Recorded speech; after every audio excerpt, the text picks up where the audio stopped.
The Ravens are always in the market for talent, and Zay Flowers sent a clear, short and sweet message to the Ravens on his feelings on a potential Jadeveon Clowney reunion. We talk about that and so much more coming up on Locked On Ravens.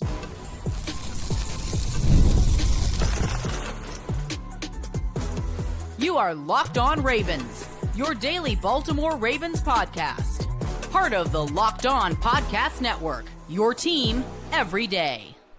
Welcome into another edition of Locked On Ravens, your daily Baltimore Ravens podcast. I'm your host, Kevin Oestreicher of Ravens Wire. We're here with you on the Locked On Podcast Network, your team every day. As always, thank you so much for being here today and making Locked On Ravens a part of your day and your first listen each and every day. We're free and available for you on all podcasting platforms. So in video form on YouTube, you can hit that like and subscribe button. And in audio form, you can follow along wherever you get your podcasts and subscribe as well. Thank you to all the everydayers, the first-time listeners, and if you're somewhere in the middle, thank you as well. And of course, we're a 5-day-a-week plus more daily Ravens podcast, bringing you everything you need to know on the Baltimore Ravens. Today's episode of Locked On Ravens is brought to you by Monarch Money. Take control of your finances with Monarch Money. Use code LOCKEDONNFL at monarchmoney.com, 50% off your first year.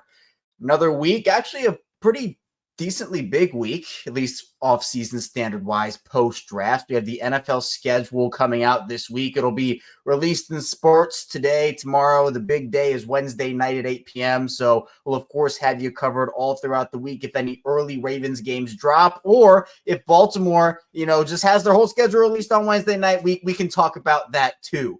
But we have a lot to dive into here today, which we will talk a little bit about a schedule release preview, what I would like to see out of some of these games, and we'll talk about that. But first, we're going to be diving into Zay Flowers sending the Ravens a clear, short and sweet message on a potential Jadeveon Clowney reunion. Then, in the second part of the show, there was some big news that happened over the weekend in terms of maybe something that actually didn't happen, and Rashod Bateman not getting traded to the Dallas Cowboys. The Cowboys interested in Rashod. Talk about that a little bit. I did talk about it at length in a bonus episode, so if you want to check that out, be sure you go and check that out. But we'll also talk about Tom Brady having some praise for Ray Lewis and other Ravens legends. Then in the final part of the show, we'll do that NFL schedule release preview. So let's dive into it. Let's talk about it. Zay Flowers sending a message to Baltimore. Now, on Instagram, Everyday Ravens, who's huge Ravens account, and shout out to Everyday Ravens, really cool dude. Once Jadeveon Clowney got released by Carolina, and it's been a big topic of conversation, where is Jadeveon Clowney going to go? Could he be an option for the Ravens? Everyday Ravens posted, bring him home. It's a montage of Jadeveon Clowney pictures and just bring him home. Zay Flowers comments under that Instagram post and just simple message says ASAP. ASAP. So Zay Flowers all on board with Jadeveon Clowney coming back to Baltimore, which I think is really awesome.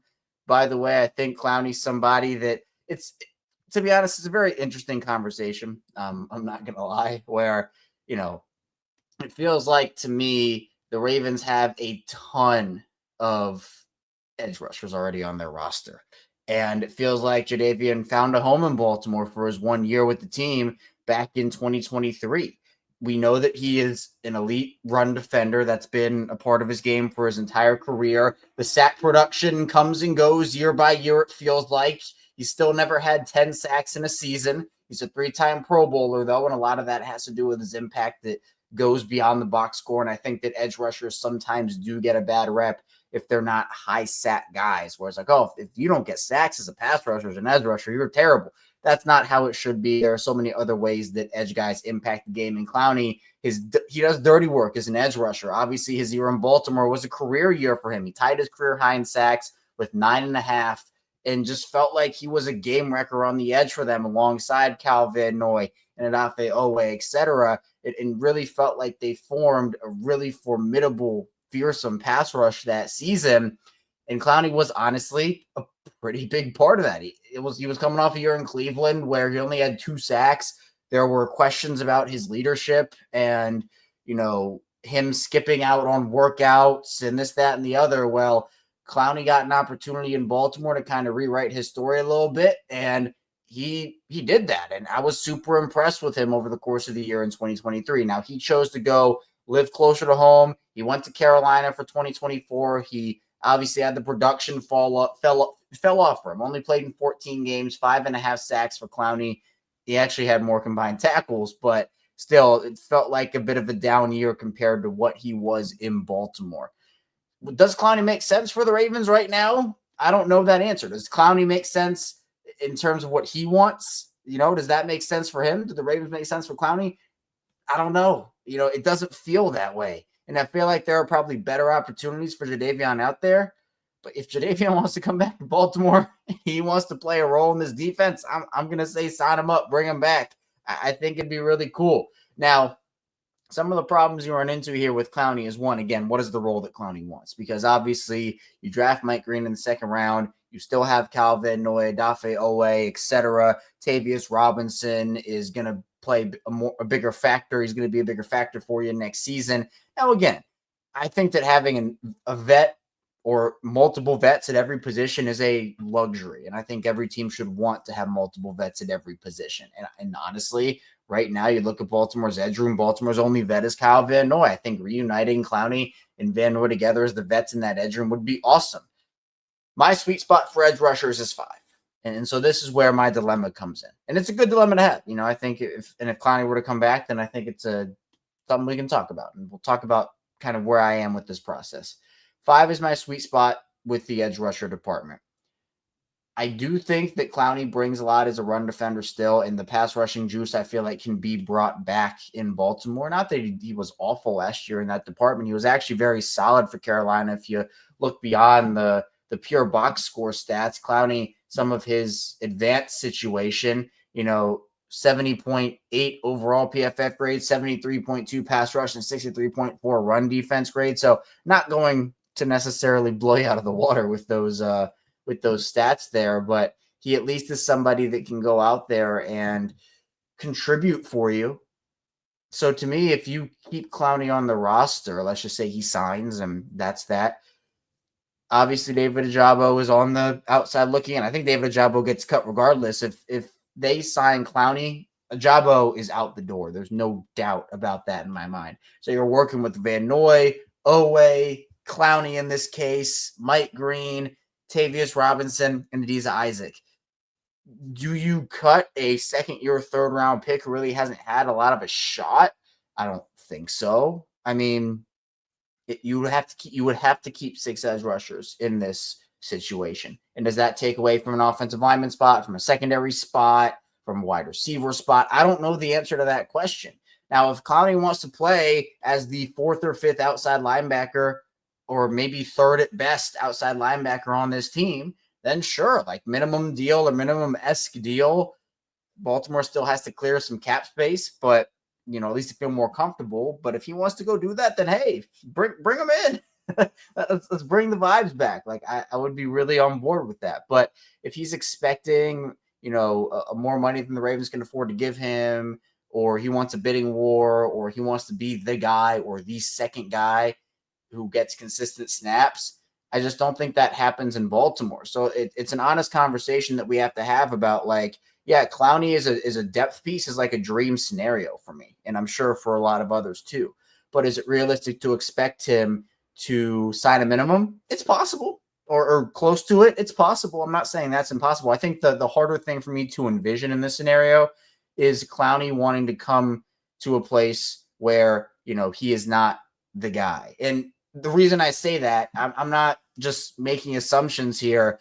Clowney also, he talked to the media after he ended up getting released by Carolina, and he made it clear that he has a lot still in the tank, and he wants to contribute. He wants to build. And, I think he feels kind of slighted about how things ended up going in Carolina. He's made it very clear that he felt like he wasn't wanted in Carolina from the first day of OTAs. Kind of felt like the sense for him was he wasn't wanted in the building.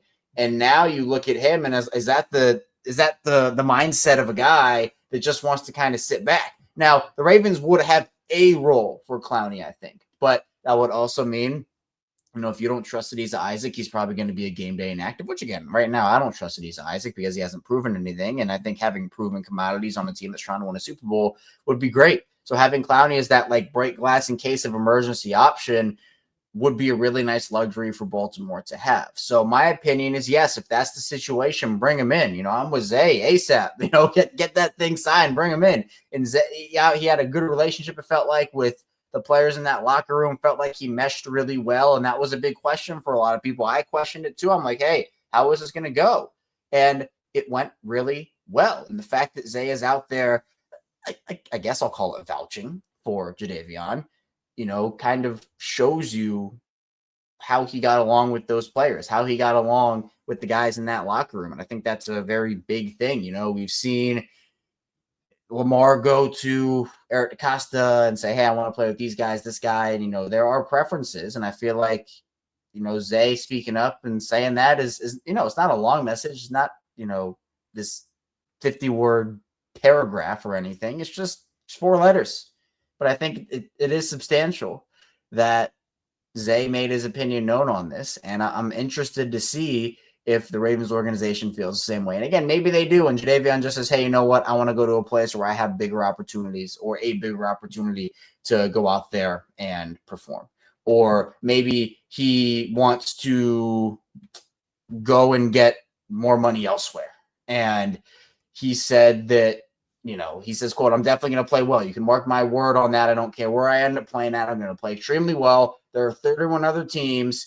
I just hope another team gives me that opportunity so I can prove myself again. I feel like I can do that. So, if this is a proven thing for Jadeveon Clowney and he wants to really work his way back up, and honestly, he's not really working his way back up from like a low spot. I think, again, he was solid last year. It wasn't spectacular, but he was solid. If he wants to work his way back up in Baltimore, by all means, bring him back in. So Zay giving his opinion, and the Ravens, we will see if they end up bringing him home or if they end up not and they roll with the guys that they have. Coming up, though, in the second part of the show, we're diving into Tom Brady praising Ray Lewis and some Ravens legends, as well as a little bit into the Rashod Bateman situation that was brought to light over the weekend. So be sure to stay tuned. A lot coming up on Locked On Ravens.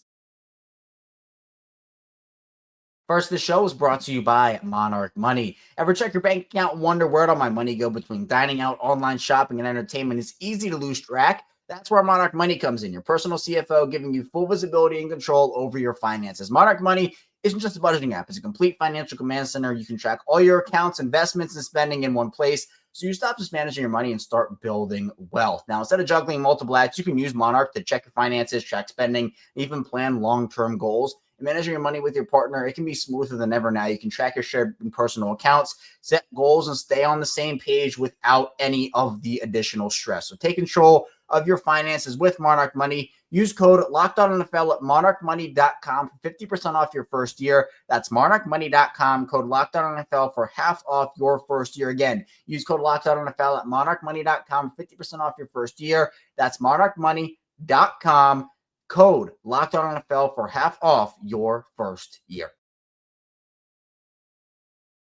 Back on Locked On Ravens, Kevin Oestreicher here with you on this Monday, a busy offseason week as the schedule is slated to come out today, tomorrow, and Wednesday. The NFL getting people excited for that full schedule release by leaking some games, or I guess not leaking, just releasing some games early. So if any Ravens games get released early, we will keep you up to date here on the show. And obviously in the final part of the show here today, we'll talk about some games that I want to see in what slots.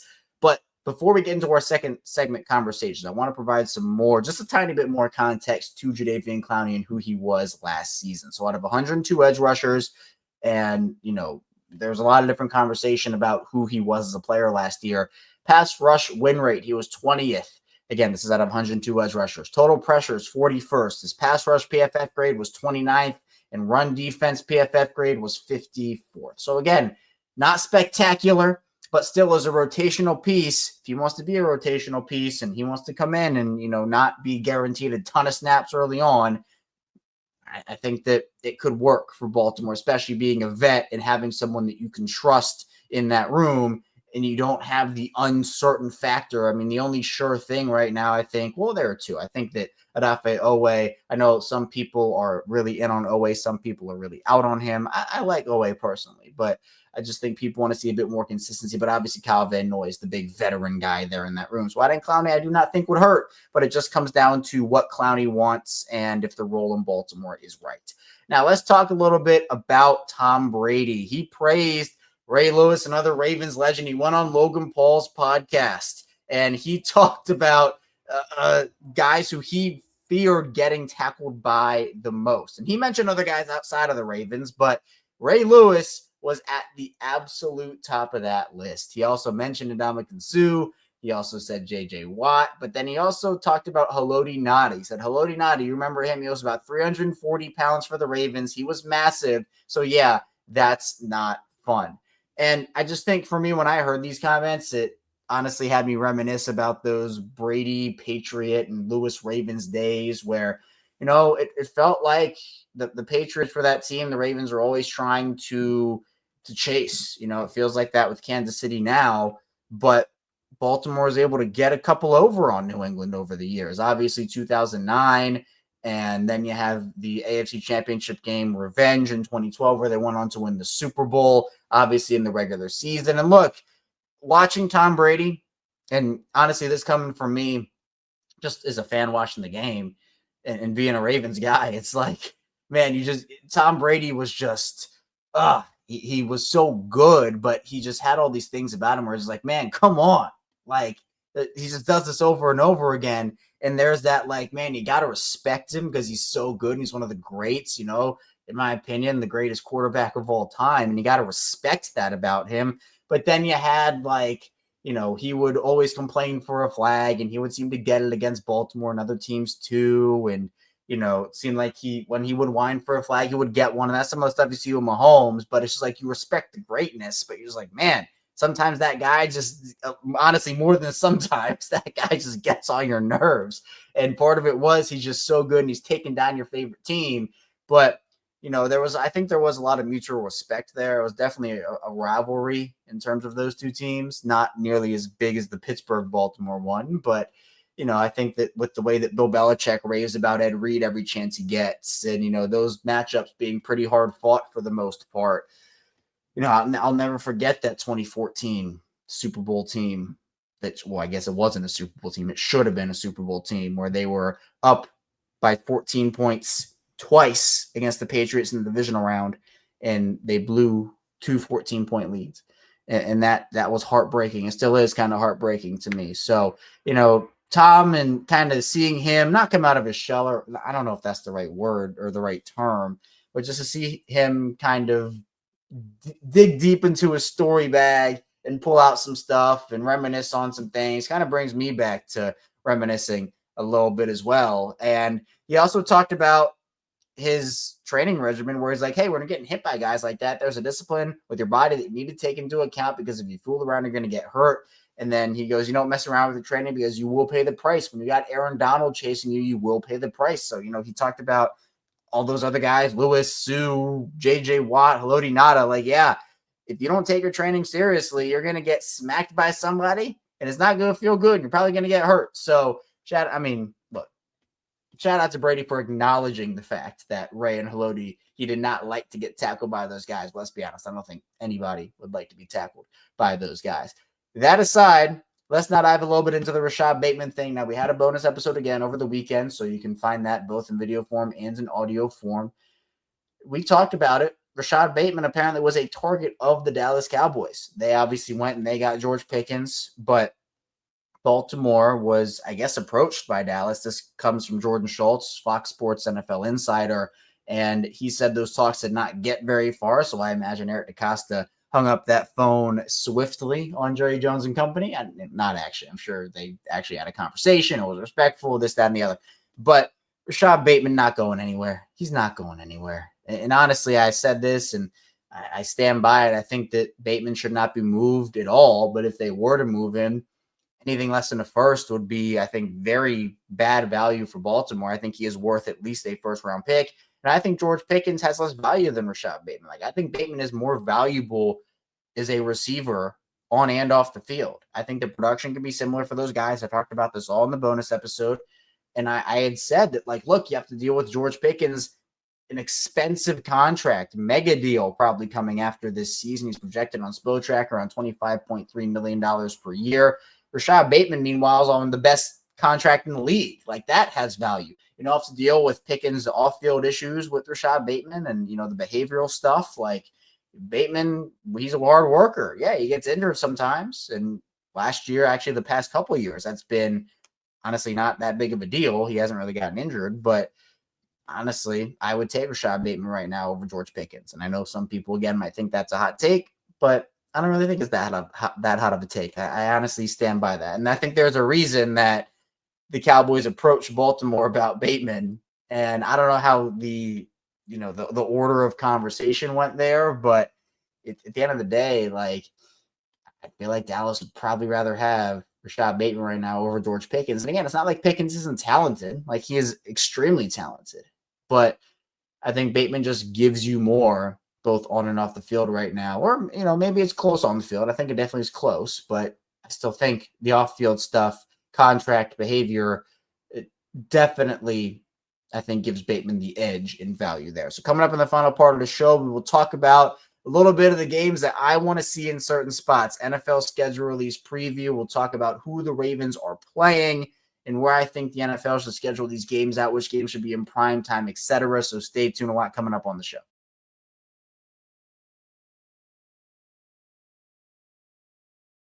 Back on Locked On Ravens, Kevin Oestreicher here with you. Still Monday edition of the show, starting another week of the offseason. As look, we count down these weeks, counting down until the start of the regular season. I'm pumped for this year. I think Baltimore has an awesome chance. And of course, we will be here for you during the year on Locked On Ravens. And of course, we're here every single week, every single weekday on Locked On Ravens. We're a 5-day week plus more daily Ravens podcast. So tell a friend, tell a family member if they want daily Ravens coverage. Be sure you send them over here our way on Locked On Ravens. Now let's talk about the NFL schedule for Baltimore a little bit. Again, this is going to fully drop on Wednesday, May 14th at 8 p.m. But they are going to be trickling down some of these games, releasing some of these games to get people hyped, get people anticipating the full schedule. So there will be some games released today. There will be some games released tomorrow. I don't know if any of those games will be Ravens games. If they are, we will be talking about it on the shows. So just stuff to dive into and think about. But let's go over Baltimore's opponents for this year. Home opponents, it's obviously the Bengals, the Browns, and the Steelers. Then you got the Patriots, the Jets, the Bears, the Lions, the Texans, and the Rams. You go to away, Bengals, Browns, Steelers, and then Bills, Dolphins, Packers, Vikings, and Chiefs. Pretty tough away schedule, if we're being honest there. I think the NFL will certainly schedule at least one of those Bengals games. Look, I think Baltimore is going to get the max amount of primetime games. I think 5 primetime games is where they're going to be. I just think the Lamar Jackson effect is probably the main reason behind that. But obviously, you have the storylines of Derrick Henry and even, smaller ones, at least maybe from a national perspective, of Baltimore going for 3 straight AFC North championships. So I think Bengals will be one. Steelers will be another one. I think the NFL probably wants the Buffalo game in prime time again. I would think the NFL would want the Chiefs game in prime. Look, I'm just saying, or maybe you get, I don't know, a week 18, 425 Pittsburgh game or Cincinnati game at the end of the year. I'm not sure. But I feel like Buffalo and Kansas City are both pretty prime options. And then honestly, I wouldn't hate seeing like the Rams Ravens in prime time. I think Lions Ravens is really interesting. Packers, Vikings. Honestly, the Vikings one might be the most intriguing out of those, which could be the wild card 5 spot. Now, what I don't want the NFL to do, one, when you talk about bye weeks, this is something I'm going to get into, especially when we know when the Ravens bye week is. I want it right in that like week 9, week 10 sweet spot. Week 9, week 10. Last year, their bye was way too late. And, all the circumstances, and honestly, for them at that time, where they were struggling, it came at the perfect time to reset, to get the week off, to get a little bit healthier, to rest their bodies a little bit.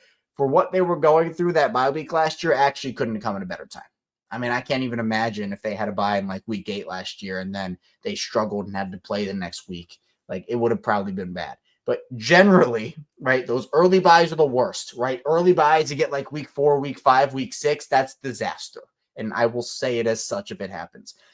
Then after that, the next least desirable option is definitely the later bye, because you have to play through all that football without a stretch of rest, and that's tough. And then again, you kind of get that sweet spot where I like, you play half the year or maybe a little less than half the year or a little more, and then you get the bye, and then you play the rest of the year out. I think that gives you the proper balance to load manage, injury manage, whatever it may be. Get your guys rejuvenated and rested up. So, you look at some of this up-and-coming teams like the Patriots, the Bears, I think are going to be pegged by a lot of people to take a step forward here. Honestly, if you talk about teams that might take a step back, I know the Jets weren't good in the first place, but I'm just not sold on Justin Fields as their starting quarterback. I think the Dolphins are going to take a step back this year. I'm not really worried about Cleveland. Honestly, Cincinnati, that defense is not scary to me at all. Those games might be 85-84, but again, I don't fear Cincinnati. And even with Pittsburgh now losing Pickens, it just, I don't know. It feels like that AFC North is so Baltimore's at this point. Again, you can't peg them as the champs yet because, look, I'd be pretty foolish if I did that. Stuff can happen. Things can change. But I'd say definitely the heavy division favorite right now is the Ravens. I also think Houston's going to take a pretty big step back this year. I don't know. No Tank Dell this year. The offensive line looks worse. CJ Stroud looked bad compared to what he looked in his rookie year. They're going to be relying on young guys. I don't think that they are going to do much. And that division is so bad, or maybe they could still win it. But the AFC South is going to be really bad this year, in my opinion. And I think Houston is going to be worse than they were last year. So I don't know. I think the Packers will be exciting. The Vikings will be exciting. But if I had to predict and guess right now, I'd say one of the Cincinnati games, one of the Pittsburgh games, that Buffalo game, that Kansas City game. Then I'll say Green Bay. I'll say Green Bay is their last primetime game. Now, it definitely could be Detroit. That's obviously one that I think that they would maybe pick. But I'm going to predict Green Bay, maybe go a little outside the box there. So we'll see. We'll see how all the nuances of the schedule go. And, of course, we'll be breaking it down here on Locked On Ravens. So that's all I have for you here today on today's show. But be sure on the way out, hit the like and subscribe button in video form and follow along in audio form for 5 days a week, plus more of daily Ravens coverage. Appreciate everybody for all the consistent support here on the show. Coming up, we'll be diving into more Ravens content tomorrow. So be sure to stay tuned, and I'll see you right back here tomorrow on Locked On Ravens.